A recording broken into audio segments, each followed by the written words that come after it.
So this is Danny Flexen here for Seconds Out. Delighted to be joined by my old friend, record-breaking cruiserweight world champion, and of course now a Sky Sports pundit, Johnny Nelson. Johnny, how are you? I'm good, thank you, Danny. It looks like you've been boxing training. You've got the wraps on, so Oh, you can see that. yeah, I I'll, spotted I'll try that. to keep it out of the frame. Yeah, I haven't been yet. I'm about to go. I'm going to go after this. So yeah, you've Okay, outed what are you me. sparring on? You just hitting the bag. No, just hitting the bag today. I do spar sometimes, but my training partner's taking most of the summer off, so All right, then. Well, that's a better. That's in a she's better got to way. sell cookies or something. Yeah. Um, Big fight this weekend seems like a good place to start because it's in your old division. You've got the European champion, Chris Billam-Smith, headlining on Sky, back in his hometown of Bournemouth, against Isaac Chamberlain, a real danger man in the division. How do you kind of weigh up that contest? I think it's a wicked fight. I'm telling you, it's a really good fight, and even no matter what fighter you are, you're going to be intrigued in this. I suppose it's one of those fights where Isaac Chamberlain, after he lost to Lawrence Okoli, he had to go away back to the drawing board, lick his wounds, and rebuild himself, kind of away from the limelight. I know he's on Channel 4, Channel 5 once or twice, and he spent a lot of time just getting adjusted with different coaches and crafting his art. Chris Billam-Smith, Chris he's a grafter. He's tough. He's hard. I think he's still with the McGuiggans if I'm correct. Yeah. Spars a lot with Lawrence Okoli, so he'll be used to all shapes and sizes. The power of Lawrence, the awkwardness, unorthodoxness of Lawrence, and he's boxing in his home crowd. It's a sellout as well. Mm. And Bournemouth needs somebody like Chris down there because it's a great place to have a show. A great place for boxing to be, and he could be a star down there because realistically, he's the biggest name out there when it comes to boxing currently. So again, it's an intriguing fight. I think Chris is amazingly fit, heavy-handed, and strong. I think Lawrence is very skillful, fit. I don't think he's as strong as Chris. I think this fight will go the distance. I think this fight will be a tough fight for both fighters because Chris is determined. If he gives Lawrence enough, if he gives Isaac enough space, Isaac will pepper him out, box him, go for the big shots, and he'll pick up. He'll run away with the points. So he knows he's got to square him off, cut him down, try and make the most of his hand speed, footwork, and his variety of shots. For Isaac, Isaac knows that this is his chance for people to pay attention to him again, fall in love with him again, believe in him again. After he probably thought he let himself down with the Lawrence Okoli fight, but in hindsight, looking at Lawrence and looking at what he's done, the loss wasn't that bad. And it wasn't a devastating loss where there's no coming back from it. So to me, I love the fight. I really do love the fight. And again, it makes the cruiserweight division at least stand out. It's not a boring division because there are dance partners for everybody. And the good thing is you've got two UK fighters fighting each other, which doesn't happen very often. Everybody always goes a different path. They want to go via Europe or whatever and box everybody else to pick up titles instead of putting good fights on here in the UK, which we have fixtures and fittings. Now, looking a bit further ahead to September, a huge historic event on Sky, of course, all-female card, headlined by Yeah. Clarissa Shields, Savannah Marshall. How excited are you about this development in women's boxing, and also the fact that Sky are at the forefront of it? I think it was coming. It was coming no matter what. Someone had to have the bottle to actually commit and say, yeah, you know what, we're going to back this high heaven. At the moment, you've got the football on and the women's teams, and they're doing the UK teams doing England doing great. And so now it's giving respect where respect is due, giving attention where it's due, giving an equal platform to everybody. Now, for the first time, it's an all female platform for that on the September the 10th, with a fight that actually gets your attention. And this will attract so many sportswomen, and not just sportswomen, women that have done various things in society, from pop stars to business or whatever, because to me, it's an iconic moment here in the UK. Female boxing was big in Germany many years ago, and nowhere else. That was well before America, well before the UK actually gave it the respect when it was due.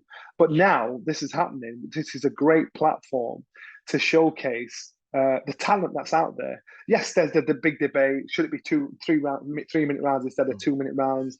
Yes, there's the debate of good, talented crop in between, because usually what we saw initially were female fighters were either outstandingly very good or really, really bad.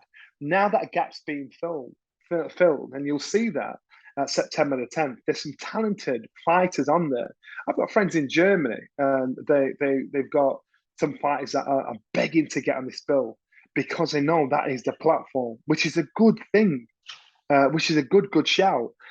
So again, we could be the center of opportunity, and I think September the 10th will be that springboard for that. Now, before that, we've, of course, got the big heavyweight unification rematch between Anthony Joshua and Oleksandr Usyk. I'm not going to ask you about the broadcasting situation because I believe an announcement on that is imminent. It may even have come out by the time this interview comes out. But the fight itself, Joshua's added Robert Garcia to his training team. Yeah. How much of an impact do you think that can have on the rematch? Joshua's no fool. And he's obviously done that because he wants to improve. He wants to go a little further. I think the situation with Robert McCracken, I don't know the ins and outs and what's said or not done, but these two were respectful of each other. And Joshua's made a business decision. Thought, listen, I'm doing this. This is what I'm going to do. I need that little bit of something extra. He doesn't want to have a career that it's filled with regrets afterwards, saying, God, I should have done this, I should have done that. I've seen it so many times. He's made a brave move. Many fighters have done it in the past. Joshua's in a position where he can be a 3-time heavyweight champion of the world. And so for a guy that started boxing at 18, it's a great coup, it's a great shout. He needs this. He needs this win. And he has the intelligence and the ability to do that. People are completely writing him off for turning this around. Yes, it's a harder ask than the Ruiz rematch. But remember, when he lost to Ruiz, everybody said he's done. He's a busted flush. He's done. He's no chance. And look what he did. So people can be very fickle. He wants this. He needs this more than anything, because then that will show he wasn't a flash in the pan. That will show that what he's capable of doing. That will show that he actually needs to be respected, and his achievements need to be respected. But now people have got using this as an opportunity to say, well, he wasn't all that. Come on, the man's like two-time heavyweight champion of the world. You look at the roster of people he's boxed and beat. So, and the thing is, when Lennox Lewis lost twice, each time he lost, people wrote him off and said, he's that's it, Lennox Lewis and all that. Now you're talking about Lennox Lewis being one of the best heavyweights in the world ever in his day. So AJ's having to go through that. For Oleksandr Usyk is a talented fighter. Usyk has far more experience than Anthony Joshua in the world of boxing. He knew what worked for him the last time. He'll probably just impress on that even more. Anthony Joshua knows what didn't work for him the last time. So he needs to change something up. Now, he can go and seek counsel from the likes of Derek Chisora, who uses heavyweight, natural weight strength to make Usyk feel uncomfortable. He can.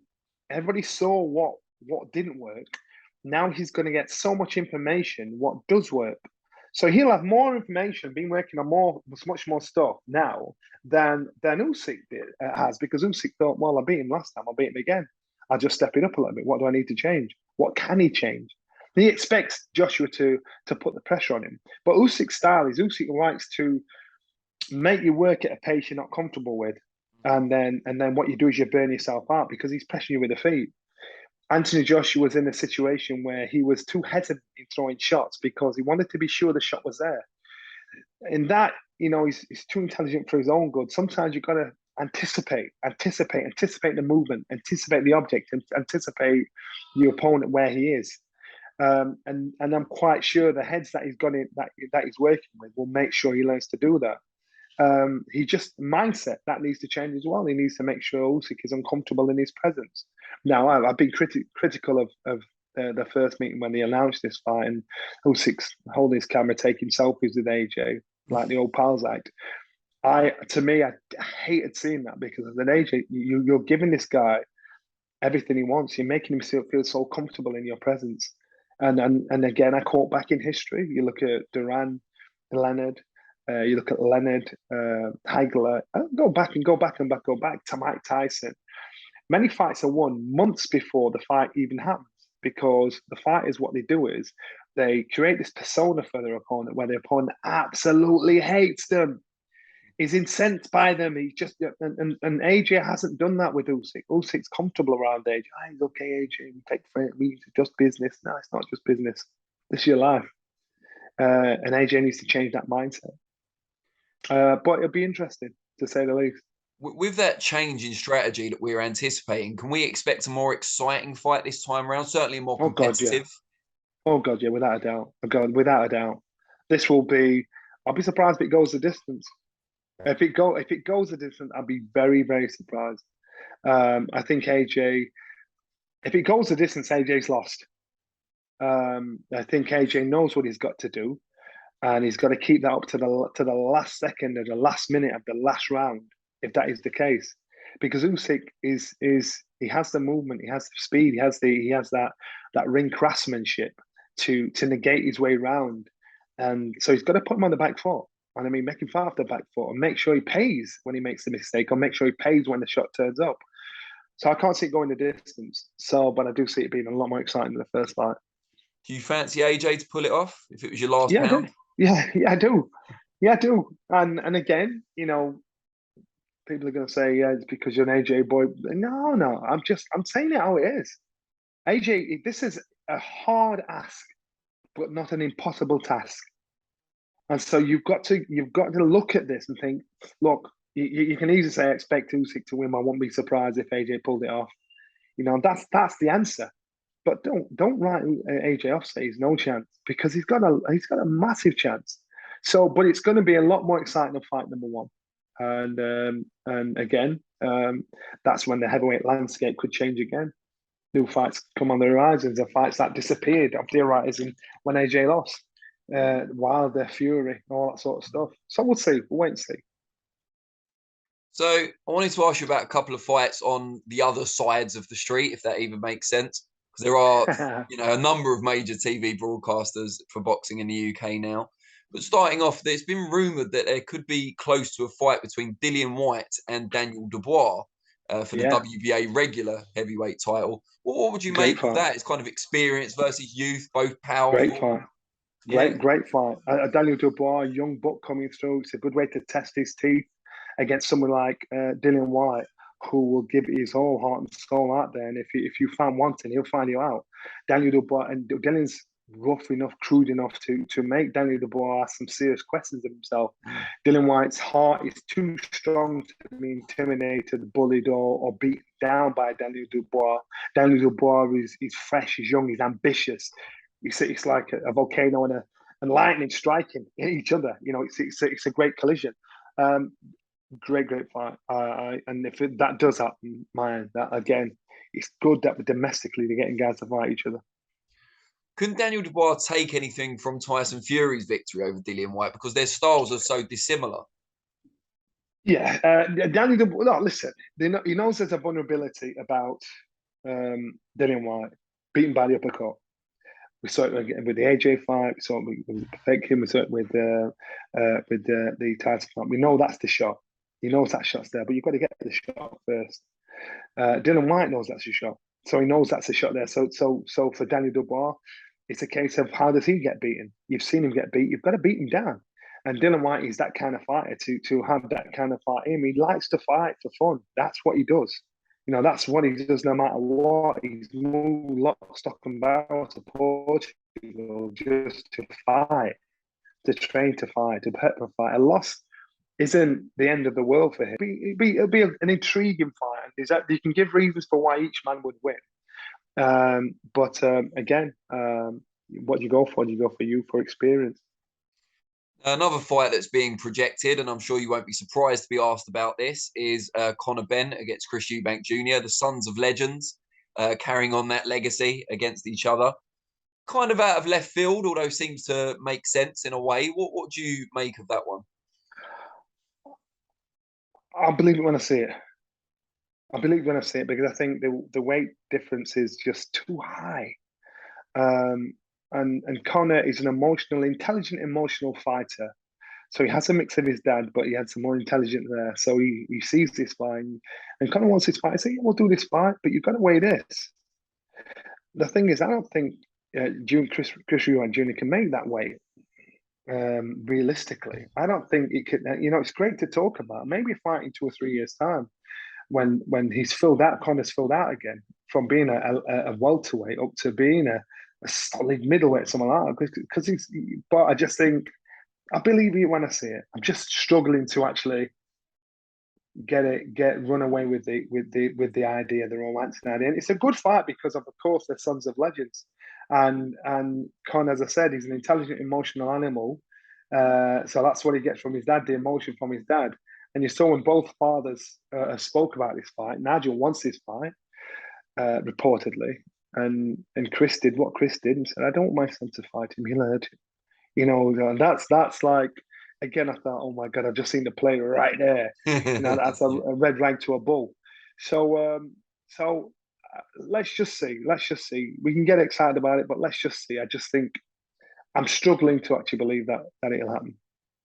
Now, just before I let you go, a bit more of a light-hearted note. One of your more infamous comments as a pundit is when you said James Tennyson could beat Tank Davis. Now, yeah. Tennyson retired last month after a very distinguished career. No way! I was just wondering whether you thought, now we'll never know. Yeah, sometimes things can get taken out of context. Or maybe when I get a bit giddy and excited, I'm not explaining it right. And the point was, Tennyson had the power, if he landed that shot, to take him out. And that's what I said. That's what I meant to say. And because at the time when you let those shots go, the power's there. I didn't say he was better than him. I just thought, God, if he ain't with that power, he's gonna get it. He's gonna make it. It's the fight game.